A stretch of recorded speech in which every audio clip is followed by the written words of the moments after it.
देख लीजिए परिवार में किस प्रकार की कोहराम मच गई है।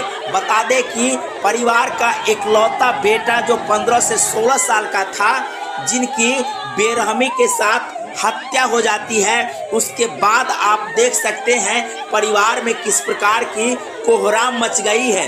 बता दें कि मधुबनी के महाराजगंज का 15 से 16 वर्षीय एक लड़का जो परीक्षा देने के लिए सूरी हाई स्कूल गया था, परीक्षा देने के बाद उनको उनके दोस्त जो है सो फोन करके बुला लेते हैं और 5-6 दोस्तों के साथ रहिका घूमने के लिए चले जाते हैं।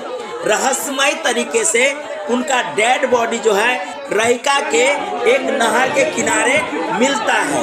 परिवार वालों का आरोप है कि उनके लड़का को उनके दोस्तों ने जो है सो फोन करके बुला लिए हैं और उसके बाद उनको बेरहमी के साथ हत्या कर दिए हैं और हत्या करने के बाद उनके डेड बॉडी को नहर किनारे फेंक दिए हैं। हम तभी बोले कि लड़का पानी में नहीं कुछ हुआ है, इसको सब मिल के मारा है। हम वहाँ पर भी बोले हम कि सब मिल के इसको मारा है, कि पानी में नहीं डूबा हुआ है, नहीं किसी को बचा हुआ है, न कपड़ा, एक शरीर पर एक कपड़ा नहीं है, सीधे अंदर बेड। ठीक है, अंदर बेड जो नहाएगा वो तो रहेगा, हवा नहीं है, कुछ कहीं नहीं, सूखा छा दिए।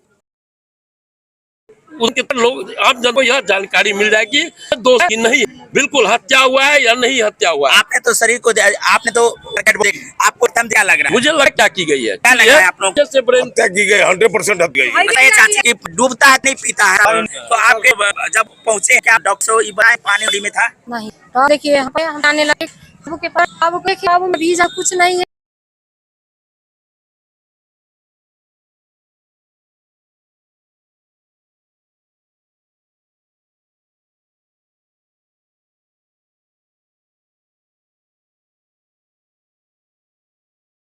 पूरा शरीर मट्टी से लगता है, तो भगवान पूरा शरीर में भी है, तीसरा हुआ है, कान फुटा है।